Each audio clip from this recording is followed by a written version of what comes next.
What's the longest time you ever tried to go without a wash?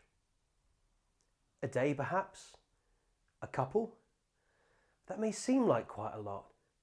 Well, this pirate once decided that he wouldn't wash for years. He'd lead a life of infamy, a grimy buccaneer. He called his crew and made an oath. He crossed his little heart. Not this day, no, not ever, will I ever have a bath.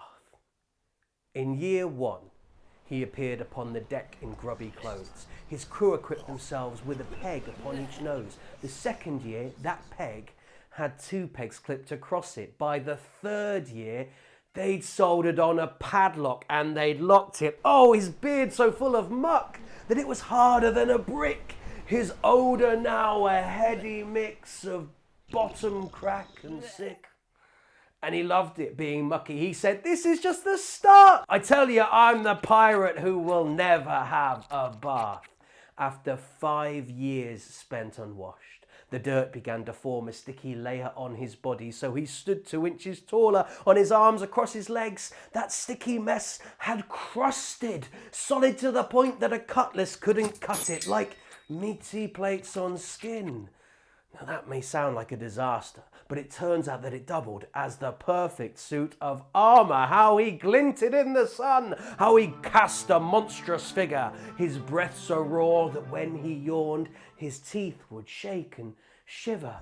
His sweat was now so potent it could melt its way through glass. And the pirate still refused to have a bath. Yes, the pirate, he refused to have a bath. After 20 years, the coastline smelled an awful lot like farts. And every time the wind came in, it stank of rotten cabbage. It was singeing people's eyebrows. Oh, the bosses couldn't have it. So they agreed upon a bounty. They called 1,000 brave cadets, gave each of them a loofah they could slot on bayonets, and they headed to their ships and they sailed out double fast to kill or wash the pirate who refused to have a bath.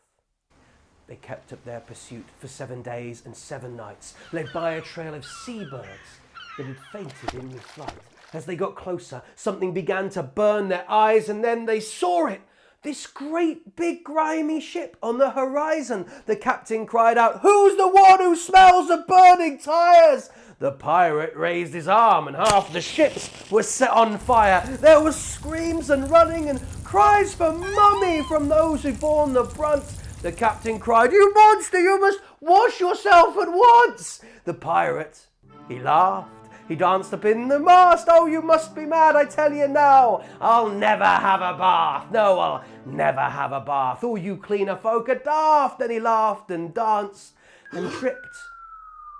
And they gasped as he dropped into the sea that lay stretched beneath his craft. And as he plopped into the ocean held its breath. And no one there was ready for what happened next. At first nothing, and then a rumbling and a bubbling from the point from where he dropped in, and soon every ship was locked in this huge churning mess of flotsam. When the water did die down and they felt that it was flat, they looked down upon the sea and saw that all of it was now black. Deepest black, not just a patch, but the whole of the Atlantic, up to every coast and shoreline. No one could understand it. And right there in that tar, all happy and serene and practicing his backflips and really very clean, it was the pirate. "Are you okay?" they asked. "Of course I am," he shouted out. "I think I actually quite like baths." So it was okay. They cheered. They fished him from the tar. He gave them all his thanks, and then he chopped them all in half. That's right, yeah, he chopped them all in half. He rounded up the officers and he fed them to the sharks. The men all cheered, trimmed his beard. In truth, they were delighted. He might be clean, but goodness me, 100% pirate. They all set sail and drank on ale, and every night they danced. And from that day on, when all was done, he always had a bath.